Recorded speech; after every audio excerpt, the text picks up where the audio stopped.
Hello students, welcome back to S M study material YouTube channel. Students, ತುಂಬ ದಿನ ಆದಮೇಲೆ ಸಿಗ್ತಾ ಇದ್ದೀವಿ. ಸೊ ಎಲ್ಲರೂ ಚೆನ್ನಾಗಿದ್ದೀರಾ ಅಂತ ಅನ್ಕೋತೀನಿ. ಹಾಗೆ ತುಂಬ ಚೆನ್ನಾಗಿ ಎಕ್ಸಾಮ್ ಪ್ರಿಪ್ರೇಷನ್ ಕೂಡ ಮಾಡ್ತಾ ಇದ್ದೀರಾ ಅಂತ ಅನ್ಕೋತೀನಿ. ಯಾರೂ ಟೆನ್ಷನ್ ಮಾಡ್ಕೊಳ್ಳುವಂತಹ ಅವಶ್ಯಕತೆ ಇಲ್ಲ. ಯಾಕಂತ ಅಂದರೆ ಈಗಾಗಲೇ ನೀವು ಆಲ್ಮೋಸ್ಟ್ ಆಲ್ ಒಂದು ಸಬ್ಜೆಕ್ಟ್ಗಳನ್ನು ಆಗಿರ್ಬೋದು, ಇಂಪಾರ್ಟೆಂಟ್ ಕ್ವಶನ್ಸ್ ಆನ್ಸರ್ಗಳನ್ನ ನೀವು ಕವರ್ ಮಾಡಿರ್ತೀರಾ. ಸೊ ನಾನು ನನ್ನ ಚಾನಲಲ್ಲಿ ನಿಮಗೆ ಸ್ಟಡಿ ಪ್ಯಾಕೇಜ್ಗಳನ್ನು ಆಗಿರ್ಬೋದು, ಹಾಗೆ ಫಿಕ್ಸ್ಡ್ ಕ್ವಶನ್ಸು, ಒನ್ ಶಾಟ್ ವಿಡಿಯೋಗಳನ್ನು ಅಪ್ಲೋಡ್ ಮಾಡ್ತೀನಿ. ಸೊ ಆ ಒಂದು ವಿಡಿಯೋಗಳ ನೋಟಿಫಿಕೇಶನ್ ನಿಮಗೆ ಬರಬೇಕಂತಂದ್ರೆ ನೀವು ನನ್ನ ಚಾನಲನ್ನು ಸಬ್ಸ್ಕ್ರೈಬ್ ಮಾಡ್ಕೊಳ್ಳಿ. ಆಗ ತಾನೇ ನನ್ನ ಒಂದು ಚಾನಲಲ್ಲಿ ಪ್ರತಿಯೊಂದು ವಿಡಿಯೋದು ನೋಟಿಫಿಕೇಶನ್ ನಿಮಗೆ ತಟ್ಟಂತ ಬರುತ್ತೆ. ಹಾಗೆ ನಾವೊಂದು ವಿಡಿಯೋಗಳಲ್ಲಿ ನಿಮಗೆ ಇಂಪಾರ್ಟೆಂಟ್ ಕ್ವಶನ್ಸ್ ಆಗಿರ್ಬೋದು, ಲಾಸ್ಟ್ ಮಿನಿಟ್ ಸ್ಟಡಿ ಆಗಿರ್ಬೋದು, ಹಾಗೆ ನೀವು ಯಾವ ಥರ ಸ್ಟಡಿ ಮಾಡಿದರೆ ಎಷ್ಟು ಸ್ಕೋರ್ ಮಾಡ್ಬೋದು, ಹಾಗೆ ಫಿಕ್ಸ್ಡ್ ಕ್ವಶನ್ಸು, ಪ್ರಾಬ್ಲಮೆಟಿಕ್ಸ್ ಕ್ವಶನ್ಸನ್ನು ಎಲ್ಲವನ್ನು ನಾನು ಕವರ್ ಮಾಡಿದ್ದೀನಿ. ಸದ್ಯದಲ್ಲಿ ಅಪ್ಲೋಡ್ ಕೂಡ ಮಾಡ್ತೀನಿ. ಸೊ ಎಲ್ಲರೂ ಹೋಗಿ ಬೇಗ ಬೇಗ ಹೋಗಿ ಚಾನಲ್ನ ಸಬ್ಸ್ಕ್ರೈಬ್ ಮಾಡ್ಕೊಳ್ಳಿ. ನಾನು ಇವತ್ತಿನ ಈ ಒಂದು ವಿಡಿಯೋದಲ್ಲಿ ನಿಮಗೆ ಯಾವ ಥರ ಸ್ಟಡಿ ಮಾಡಬೇಕು, ಹಾಗೆ ಸ್ಟಡಿ ಪ್ಯಾಟರ್ನ್ ಇರ್ಬೋದು, ಲಾಸ್ಟ್ ಮಿನಿಟಲ್ಲಿ ನೀವು ಯಾವ ಥರ ರಿವಿಷನ್ ಮಾಡಬೇಕು, ಯಾವ ಯಾವ ಸಬ್ಜೆಕ್ಟ್ಗಳಲ್ಲಿ ನಿಮಗೆ ಎಷ್ಟು ವೇಟೇಜ್ ಇರುತ್ತೆ, ಎಷ್ಟು ಮಾರ್ಕ್ಸ್ ಇರುತ್ತೆ, ಹಾಗೆ ಗ್ರಾಮರ್ ಪಾಯಿಂಟ್ಸ್ ಆಗಿರ್ಬೋದು, ಸಂದರ್ಭ ಆಗಿರ್ಬೋದು, ಹಾಗೆ ಒಂದು ಇಂಪಾರ್ಟೆಂಟ್ ಕ್ವಶನ್ಸನ್ನು ನೀವು ಯಾವ ಥರ ನೀವು ಪ್ರಿಪ್ರೇಷನ್ ಮಾಡ್ಕೋಬೇಕು ಅನ್ನೋದನ್ನು, ಹಾಗೂ ನೀವು ಎಕ್ಸಾಮ್ಸ್ ಟೈಮಲ್ಲಿ ಯಾವ ಮಿಸ್ಟೇಕ್ಗಳನ್ನು ಮಾಡಬಾರ್ದು, ಯಾವ ಮಿಸ್ಟೇಕ್ಗಳನ್ನು ನೀವು ಮಾಡ್ತಾ ಇದ್ದೀರಾ ಅನ್ನೋದನ್ನು ನಿಮಗೆ ಒಂದು ತಿಳಿಸುವುದಕ್ಕೋಸ್ಕರ ನಾನು ಇವತ್ತಿನ ಈ ವಿಡಿಯೋವನ್ನು ಮಾಡ್ತಾ ಇದ್ದೀನಿ. ಸೊ ಯಾರು ಕೂಡ ಮಿಸ್ ಮಾಡದೆ, ಹಾಗೆ ಯಾರು ಕೂಡ ವಿಡಿಯೋನ ಸ್ಕಿಪ್ ಮಾಡದೆ ಪ್ರತಿಯೊಂದು ಪಾಯಿಂಟ್ನೂ ಕೂಡ ಎಂಡ್ವರೆಗೂ ನೋಡಿ. ಯಾಕಂದರೆ ಈ ಒಂದು ವಿಡಿಯೋ ನಿಮಗೆ ತುಂಬ ಯೂಸ್ಫುಲ್ ಆಗುತ್ತೆ ಮಕ್ಕಳೇ. ಈವಾಗಲೇ ಹೇಳ್ತಾ ಇದ್ದೀನಿ, ವಿಡಿಯೋನ ಸೇವ್ ಮಾಡ್ಕೊಳ್ಳಿ. ನೀವು ಮಾಡುವಂತಹ ಪ್ರತಿಯೊಂದು ಮಿಸ್ಟೇಕ್ಗಳನ್ನು ನಿಮ್ಮ ಕಣ್ಮುಂದೆ ನಾನು ಈ ಒಂದು ವಿಡಿಯೋದಲ್ಲಿ ಇಡ್ತಾ ಇದ್ದೀನಿ. ಸೊ ಯಾರು ವಿಡಿಯೋನ ಸ್ಕಿಪ್ ಮಾಡದೆ ಎಂಡ್ವರೆಗೂ ನೋಡಿ. ಓಕೆ, ಬನ್ನಿ ಇವಾಗ ನಾವು ಫಸ್ಟಿಗೆ ಟೈಮ್ ಟೇಬಲ್ ಎಲ್ರಿಗೂ ಗೊತ್ತಲ್ವಾ, ಎಲ್ಲರ ಹತ್ರನೂ ಟೈಮ್ ಟೇಬಲ್ ಇರುತ್ತೆ. ಆದರೂ ಕೂಡ ಒಂದ್ಸಲ ನಾನು ಟೈಮ್ ಟೇಬಲನ್ನು ನಿಮಗೆ ತೋರಿಸ್ತೀನಿ. ಓಕೆ, ಎಲ್ಲರೂ ಕೂಡ ಇರುತ್ತೆ. ಸೊ ನೋಡ್ಕೊಳ್ಳಿ ಒಂದ್ಸಲ ಟೈಮ್ ಟೇಬಲನ್ನು. ಇಲ್ಲಿ ನೋಡಿ, ನಿಮಗೆ PU ಬೋರ್ಡ್ದವರು ಬಿಟ್ಟಿರುವಂತಹ ಫೈನಲ್ ಟೈಮ್ ಟೇಬಲ್ ಇದು. ಈ ಒಂದು ಟೈಮ್ ಟೇಬಲ್ ಪ್ರಕಾರ ನೋಡುವುದಾದರೆ ನಿಮಗೆ 28 ಫೆಬ್ರವರಿ 28ಗೆ ನಿಮಗೆ ಕನ್ನಡ ಇರುತ್ತೆ. ಓಕೆ, ಅದಂತೂ ಗೊತ್ತಿರುತ್ತೆ ನಿಮಗೆ. ಮಾರ್ನಿಂಗ್ 10 AM ದಿಂದ ಹಿಡಿದು ನಿಮಗೆ ಮಧ್ಯಾಹ್ನ 1 ಗಂಟೆವರೆಗೂ ನಿಮಗೆ ಇರುತ್ತೆ. ಅಂದರೆ 3 ಅವರ್ಸ್ ಇರುತ್ತೆ ಮಿನಿಮಮ್. ಎಲ್ಲ ಒಂದು ಎಕ್ಸಾಮ್ಗಳಿಗೂ ಕೂಡ ನಿಮಗೆ 3 ಅವರ್ಸ್ ಇರುತ್ತೆ ಟೈಮಿಂಗು. ಸೊ ಕನ್ನಡ ಸಬ್ಜೆಕ್ಟ್ದಲ್ಲಿ ನಿಮಗೆ ಮ್ಯಾಕ್ಸಿಮಮ್ ಮಾರ್ಕ್ಸ್ ಎಷ್ಟಿರುತ್ತೆ? 80 ಮಾರ್ಕ್ಸ್ ಇರುತ್ತೆ ಮಕ್ಕಳೇ. ಓಕೆ, ಈ 80 ಮಾರ್ಕ್ಸನ್ನು ನೀವು ಪಡೆದುಕೊಳ್ಳಲೇಬೇಕು. ಯಾಕಂದರೆ ತುಂಬ ಈಸಿಯೆಸ್ಟ್ ಸಬ್ಜೆಕ್ಟ್ ಇದು.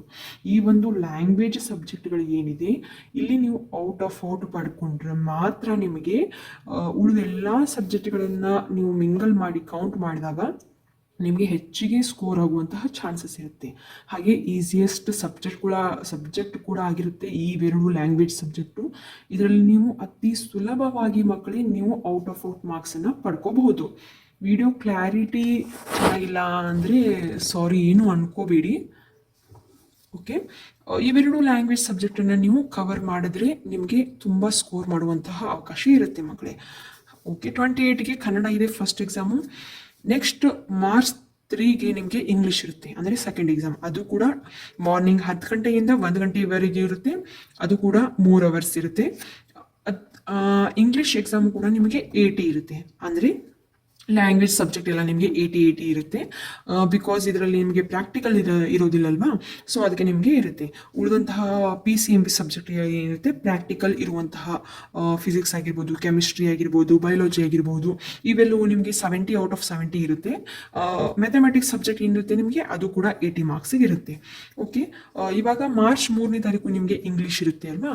ಸೊ ನಿಮಗೆ ಇಲ್ಲಿ 2 ರಿಂದ 3 ದಿವಸ ನಿಮಗೆ ಆರಾಮಾಗಿ ರಿವಿಷನ್ ಮಾಡ್ಕೊಳ್ಳೋಕ್ಕೆ ನಿಮಗೆ ಟೈಮ್ ಕೊಟ್ಟಿದ್ದಾರೆ ಮಕ್ಕಳಿಗೆ. ತುಂಬ ಚೆನ್ನಾಗಿ ಟೈಮ್ ಟೇಬಲನ್ನು ಸೆಟ್ ಮಾಡಿದ್ದಾರೆ ಈ ಸಾರಿ PU ಬೋರ್ಡ್ದವರು. ಎಲ್ಲ ಒಂದು ಸಬ್ಜೆಕ್ಟ್ಗಳಿಗೂ ಕೂಡ ನಿಮಗೆ ಈ ಟೈಮ್ ದೊರಕುತ್ತೆ ರಿವಿಷನ್ ಮಾಡ್ಕೊಳ್ಳೋದಕ್ಕೆ.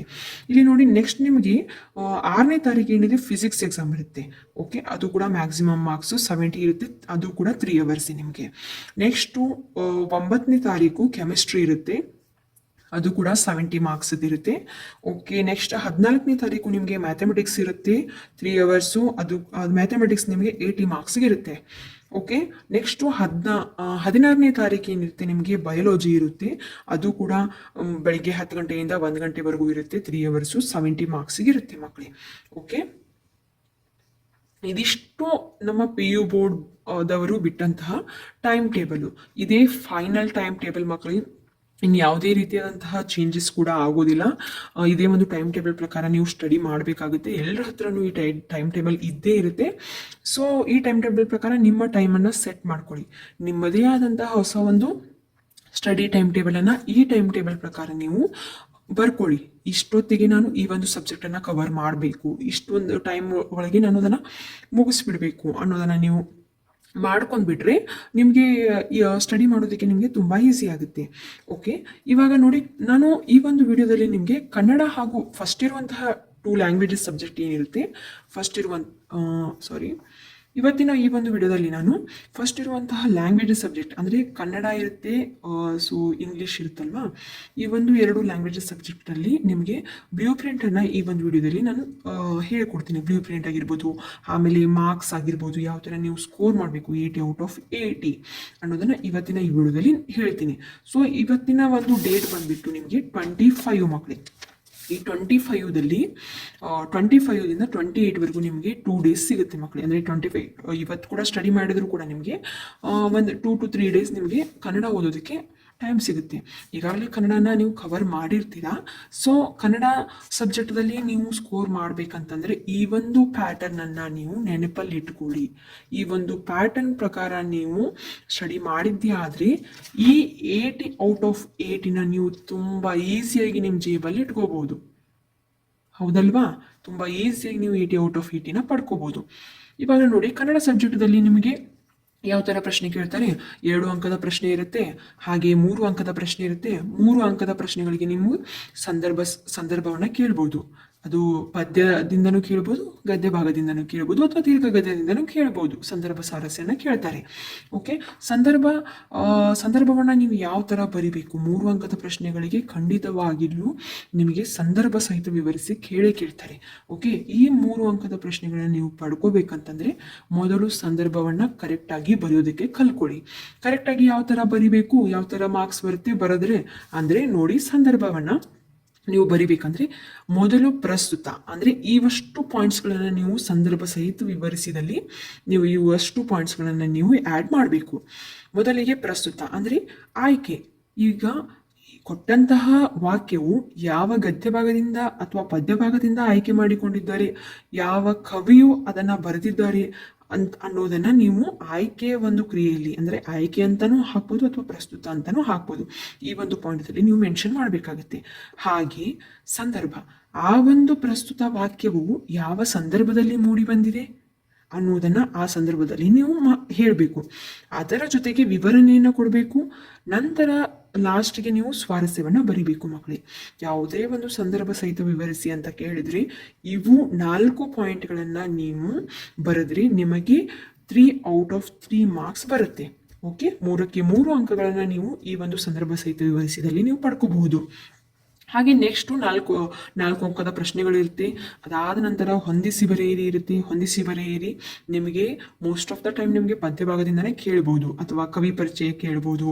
ಕವಿ ಹೆಸರು ಕೊಟ್ಬಿಟ್ಟು ಅವರು ಬರೆದಿರುವಂತಹ ಕೃತಿಗಳನ್ನು ಒಂದು ಸೈಡ್ ಕೊಟ್ಬಿಟ್ಟು ಅವುಗಳನ್ನು ನೀವು ಕೇಳ್ಬೋದು. ಹೊಂದಿಸಿ ಬರೆಯಿರಿಯಲ್ಲಿ ಬರ್ಬೋದು. ಅದಾದಮೇಲೆ ಬಿಟ್ಟ ಸ್ಥಳ ಇರುತ್ತೆ. ಬಿಟ್ಟ ಸ್ಥಳ ಆಲ್ಮೋಸ್ಟ್ ಆಲ್ ನಿಮಗೆ ಗದ್ಯ ಭಾಗದಿಂದ ಬರ್ಬೋದು. ಹಾಗೆ ಪತ್ರಲೇಖನ ಇರುತ್ತೆ. ಪತ್ರಲೇಖನ ಮೇನ್ ಇಂಪಾರ್ಟೆಂಟ್. ಇದರದ್ದು ಪ್ಯಾಟರ್ನನ್ನು ನೆನಪಿಟ್ಕೊಳ್ಳಿ. ಪತ್ರಲೇಖನ ಯಾವುದೋ ಒಂದು ಪ್ಯಾಟರ್ನಿಗೆ ಹೋಗಿ ಯಾವುದೋ ಪತ್ರಲೇಖನಕ್ಕೆ ಹಾಕೋದಲ್ಲ. ಕರೆಕ್ಟಾಗಿ ಪ್ಯಾಟರ್ನನ್ನು ನೆನಪಿಟ್ಕೊಳ್ಳಿ. ಡೇಟ್ ಆಗಿರ್ಬೋದು, ಇಂದ ಆಗಿರ್ಬೋದು, ಗೆ ವಿಳಾಸ ಆಗಿರ್ಬೋದು, ಹಾಗೆ ಫೈನಲ್ ಧನ್ಯವಾದಗಳೊಂದಿಗೆ ಅಥವಾ ಆಗಿರ್ಬೋದು. ಪ್ರತಿಯೊಂದು ನಿಮಗೆ ವಿವರಣೆಗಳು ಪತ್ರಲೇಖನದಲ್ಲಿ ಕರೆಕ್ಟಾಗಿ ಬರಿಬೇಕು. ನೆಕ್ಸ್ಟು ಪ್ರಬಂಧ ಕೇಳ್ತಾರೆ. ಪ್ರಬಂಧ ಯಾವ ಥರ ಬರಿಬೇಕು ಅಂದರೆ ಪ್ರಬಂಧದಲ್ಲಿ ಈ ಪಾಯಿಂಟ್ಸ್ಗಳನ್ನ ನೀವು ಮೆನ್ಷನ್ ಮಾಡಲೇಬೇಕು. ಅಂದಾಗ ಮಾತ್ರ ನಿಮಗೆ ಪ್ರಬಂಧದಲ್ಲಿ ಔಟ್ ಅಂಕಗಳನ್ನು ಪಡಿಬಹುದು. ಹೇಗೆ ಅಂದರೆ ಪ್ರಬಂಧ ಯಾವುದೋ ಒಂದು ವಿಷಯದ ಮೇಲೆ ಪ್ರಬಂಧ ಬರಿ ಅಂತ ಕೊಡ್ಬೋದು. ಅಂದರೆ ಈಗ ಗ್ರಂಥಾಲಯದ ಮಹತ್ವ ಅನ್ನೋದನ್ನು ಕೊಟ್ಟರೆ ಯಾವ ಥರ ಬರಿಬೋದು? ಮೊದಲು ಪೀಠಿಕೆಯನ್ನು ಬರೀಬೇಕು. ಪೀಠಿಕೆ ಅಂತ ಹಾಕಿ ಆ ಪೀಠಿಕೆಯ ವಿಷಯವನ್ನು ನೀವು ಅಲ್ಲಿ ಬರಿಬೇಕು. ನಂತರ ಕೊಟ್ಟಂಥ ವಿಷಯ ಅದರ ವಿವರಣೆಯನ್ನು ಬರಿಬೇಕು. ನಂತರ ಆ ಒಂದು ಮಹತ್ವ ಅಂದರೆ ಗ್ರಂಥಾಲಯ ಕೊಟ್ಟರೆ ಗ್ರಂಥಾಲಯದ ಮಹತ್ವವನ್ನು ನೀವು ಬರಿಬೋದು. ಕೊನೆಯದಾಗಿ ಉಪಸಂಹಾರ. ಇವಷ್ಟು ಪಾಯಿಂಟ್ಗಳು ನಿಮ್ಮ ಪ್ರಬಂಧದಲ್ಲಿ ಮೆನ್ಷನ್ ಆಗಿದ್ದರೆ ಮಾತ್ರ ನಿಮಗೆ ಔಟ್ ಅಂಕಗಳನ್ನ ಪ್ರಬಂಧದಲ್ಲಿ ನೀವು ಪಡ್ಕೋಬಹುದು. ಫೈನಲ್ ಆಗಿ ವ್ಯಾಕರಣ ಇರುತ್ತೆ. ತುಂಬ ಜನ ವಿದ್ಯಾರ್ಥಿಗಳು ಮಾರ್ಕ್ಸ್ಗಳನ್ನು ಕಳ್ಕೊಳ್ಳುವುದು ಅಂತಂದರೆ ಈ ಒಂದು ವ್ಯಾಕರಣ ಅಂಶದಲ್ಲಿ ಮಾತ್ರ. ತುಂಬ ಜನ ಮಿಸ್ಟೇಕ್ಸ್ ಮಾಡಿಬಿಡ್ತಾರೆ ವ್ಯಾಕರಣದಲ್ಲಿ. ನೋಡಿ ಮಕ್ಕಳೇ, ನೀವು ಪ್ರೈಮರಿ ಸ್ಕೂಲ್ನಿಂದನೂ ಕೂಡ ನೀವು ವ್ಯಾಕರಣವನ್ನು ಅಭ್ಯಾಸ ಮಾಡ್ಕೊತ ಬಂದಿರ್ತೀರ.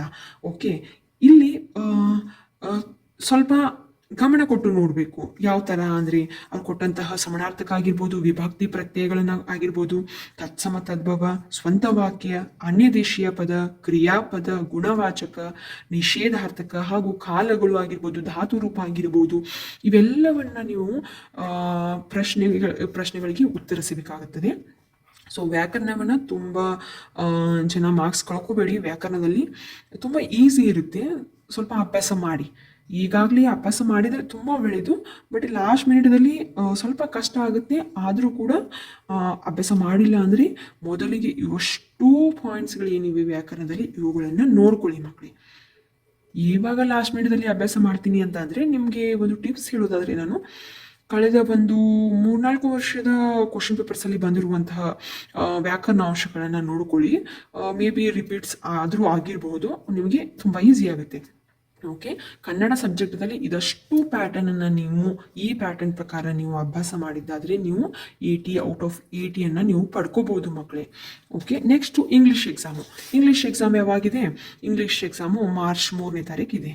ಓಕೆ, ಮಾರ್ಚ್ 3ನೇ ತಾರೀಕಿದ್ರೆ ನಿಮಗೆ 1 to 3 ಡೇಸ್ ನಿಮಗೆ ಇಂಗ್ಲೀಷ್ ಸಿಗ್ಬೋದು. ಸೊ ಈ 2 to 3 ಡೇಸಲ್ಲಿ ನೀವು ಇಂಗ್ಲೀಷನ್ನು ಹೇಗಪ್ಪ ಸ್ಟಡಿ ಮಾಡೋದು, ಹೇಗಪ್ಪ 80 ಔಟ್ ಆಫ್ 80 ಪಡ್ಕೊಳ್ಳೋದು ಅಂತ ಯೋಚನೆ ಮಾಡ್ತಾ ಇದ್ರೆ ತುಂಬ ಈಸಿ.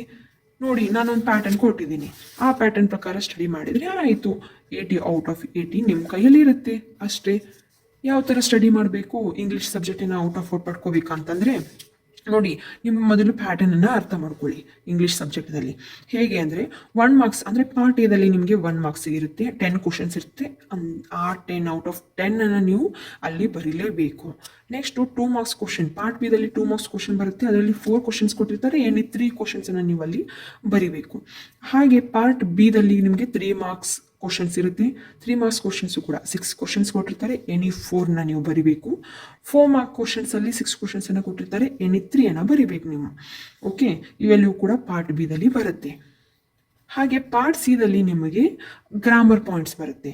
ಅಂದರೆ ಅನ್ಸೀಸ್ ಪ್ರೋಸ್ ಪ್ಯಾಸೇಜಸ್ ಆಗಿರ್ಬೋದು, poetry chosen from work book. ಅಂದರೆ ನಿಮಗೆ ಒಂದು ಪ್ಯಾಸೇಜನ್ನು ಕೊಡ್ತಾರೆ, ಆ ಪ್ಯಾಸೇಜ್ ರಿಲೇಟೆಡ್ ಕ್ವಶನ್ಸನ್ನು ಕೆಳಗಡೆ ಕೊಟ್ಟಿರ್ತಾರೆ. ಸೊ ಆ ಪ್ಯಾಸೇಜನ್ನು ಕ್ಲೀನಾಗಿ ಓದ್ಬಿಟ್ಟು ನೀವು ಕೆಳಗಡೆ ಕೊಟ್ಟಿರುವಂತಹ ಕ್ವಶನ್ಸ್ಗೆ ನೀವು ಆನ್ಸರ್ ಮಾಡಬೇಕಾಗತ್ತೆ. ಓಕೆ, ನೆಕ್ಸ್ಟ್ ಬಂದುಬಿಟ್ಟು ಪಾರ್ಟ್ ಡಿದಲ್ಲಿ ನಿಮಗೆ ರೀರೈಟ್ ಆಸ್ ಅ ಡೈರೆಕ್ಟೆಡ್ ಆಗಿರ್ಬೋದು, ಲಿಂಕರ್ಸ್ ಆಗಿರ್ಬೋದು, ಮತ್ತು ಫ್ರೇಮಿಂಗ್ ಕ್ವಶನ್ಸನ್ನು ಕೇಳ್ತಾರೆ, ಎರರ್ ಐಡೆಂಟಿಫಿಕೇಶನ್ ಮಾಡೋದಕ್ಕೂ ಕೇಳ್ತಾರೆ, ಅದಕ್ಕೂ ಕೂಡ 2 ಮಾರ್ಕ್ಸ್ ಇರುತ್ತೆ. ಹಾಗೆ ಜಾಬ್ ಅಪ್ಲಿಕೇಶನ್ ಆಗಿರ್ಬೋದು, ಸ್ಪೀಚ್ ರೈಟಿಂಗ್ ಆಗಿರ್ಬೋದು 5 ಮಾರ್ಕ್ಸ್ಗೆ ಕೇಳ್ತಾರೆ. ಸೊ ಇವೆಲ್ಲವೂ ಕೂಡ ತುಂಬ ಈಸಿ ಮಕ್ಕಳೇ. ನಿಮಗೆ ಬೇಕಂತ ಅಂದರೆ ನಾನು 1 ಶಾರ್ಟ್ ವಿಡಿಯೋದಲ್ಲಿ ನಿಮಗೆ ಇಂಗ್ಲೀಷ್ ಸಬ್ಜೆಕ್ಟ್ದು 1 ಶಾರ್ಟ್ ವಿಡಿಯೋನ ಮಾಡಿ ಹಾಕ್ತೀನಿ. ಫಿಕ್ಸ್ಡ್ ಕ್ವಶನ್ಸನ್ನು ಹಾಕ್ತೀನಿ, 50 ಫಿಕ್ಸ್ಡ್ ಕ್ವಶನ್ಸನ್ನು, ಹಾಗೆ ಗ್ರಾಮರ್ ಪಾಯಿಂಟ್ಸನ್ನು ಹಾಕ್ತೀನಿ. ನಿಮಗೆ ಇಂಗ್ಲೀಷ್ ಸಬ್ಜೆಕ್ಟ್ದು 1 ಶಾರ್ಟ್ ವಿಡಿಯೋ ಬೇಕಿದ್ರೆ ನನ್ನ ಕಮೆಂಟ್ ಬಾಕ್ಸಲ್ಲಿ ಕಮೆಂಟ್ ಹಾಕಿ ಮಕ್ಕಳೇ. ನಾನು ಆದಷ್ಟು ಬೇಗ 1 ಶಾರ್ಟ್ ವಿಡಿಯೋನ ಹಾಕ್ತೀನಿ, ಲಾಸ್ಟ್ ಮಿನಿಟ್ ವಿಡಿಯೋ ಆಗಿರುತ್ತೆ. ಸೊ ಇದಷ್ಟು ನೋಡಿ, ಕನ್ನಡ ಪ್ಯಾಟರ್ನ್ ಆಗಿರ್ಬೋದು, ಇಂಗ್ಲೀಷ್ ಪ್ಯಾಟರ್ನ್ ಆಗಿರ್ಬೋದು, ನೀವು ನೋಡ್ಕೊಳ್ಳಿ. ನೀವು ಮೇನಾಗಿ ನಾನು ಔಟ್ ಆಫ್ 4 ಮಾರ್ಕ್ಸ್ ಪಡ್ಕೋಬೇಕು ಅಂತ ಅಂದರೆ ನಿಮ್ಮ ಆನ್ಸರ್ ಶೀಟ್ದಲ್ಲಿ ಇರುವಂತಹ ಮೇನ್ ವರ್ಡ್ಸ್ ಏನಿರುತ್ತೆ ಅವುಗಳಿಗೆ ನೀವು ಅಂಡರ್ಲೈನ್ ಹಾಕಬೇಕಾಗತ್ತೆ. ಹಾಗೆ ಮೇನ್ ಪಾಯಿಂಟ್ಸನ್ನು ಬರಿಬೇಕಾಗತ್ತೆ ಮಿಸ್ ಮಾಡದೆ. ಮತ್ತು ನಿಮ್ಮ ಹ್ಯಾಂಡ್ ರೈಟಿಂಗ್ ಏನಿರಬೇಕಾಗುತ್ತೆ, ಕ್ಲೀನ್ ಆಗಿರಬೇಕಾಗುತ್ತೆ. ಹ್ಯಾಂಡ್ ರೈಟಿಂಗ್ ಕ್ಲೀನಾಗಿ ಅಂದರೆ ಸುಂದರವಾಗಿ ಅರ್ಥ ಆಗೋ ಥರ ಹ್ಯಾಂಡ್ ರೈಟಿಂಗ್ ನಿಮ್ಮದಾಗಿದ್ದರೆ ನಿಮಗೆ ಅವರು ವ್ಯಾಲ್ಯೂಯೇಷನ್ ಮಾಡೋರು ಕೂಡ ನಿಮಗೆ ಈಸಿಯಾಗಿ ಅದನ್ನು ಮಾರ್ಕ್ಸ್ ಕೊಡ್ಬೋದು. ಹಾಗೆ ಫಸ್ಟ್ 10 ಮಿನಿಟ್ಸ್ ಏನು ಮಾಡಿ, ಫಸ್ಟ್ 10 ಮಿನಿಟ್ಸು ಕ್ಲೀನಾಗಿ ಸಮಾಧಾನವಾಗಿ ಕೂತ್ಕೊಂಡು ಒಂದು ಕ್ವಶನ್ ಪೇಪರನ್ನು ರೀಡ್ ಮಾಡಿ. ನೆಕ್ಸ್ಟ್ ಏನು ಮಾಡಿ, ಈಸಿಯಾಗಿರುವಂತಹ ಕ್ವಶನ್ಸ್ ಏನಿದೆ, ಈಸಿಯಾಗಿರುವಂತಹ ಕ್ವಶನ್ಸನ್ನು ನೀವು ಸಾಲ್ವ್ ಮಾಡಿ. ಯಾಕಂತ ಅಂದರೆ ನೀವು ಮೊದಲೇ ಟಫ್ ಇರುವಂಥ ಕ್ವಶನ್ಸನ್ನು ಟಚ್ ಮಾಡಿದರೆ ನಿಮ್ಮದು ಮೈಂಡ್ ಡೈವರ್ಟ್ ಆಗುತ್ತೆ. ಸೊ ಈಸಿಯಾಗಿರುವಂಥ ಕ್ವಶನ್ಸನ್ನು ಕೂಡ ಮರ್ತೋಗುವಂಥ ಚಾನ್ಸಸ್ ಇರುತ್ತೆ. ಅದಕ್ಕೋಸ್ಕರ ನೀವು ಈಸಿಯಾಗಿರುವಂಥ ಕ್ವಶನ್ಸನ್ನು ಫಸ್ಟ್ ಸಾಲ್ವ್ ಮಾಡಿ. ಹಾಗೆ ಲಾಸ್ಟ್ ಮಿನಿಟ್ಸ್ ಏನಿದೆ, ಲಾಸ್ಟ್ 10 ಮಿನಿಟ್ಸನ್ನು ನೀವು ರಿವಿಷನ್ಗೋಸ್ಕರ ಇಟ್ಕೊಳ್ಳೇಬೇಕು ಮಕ್ಕಳೇ.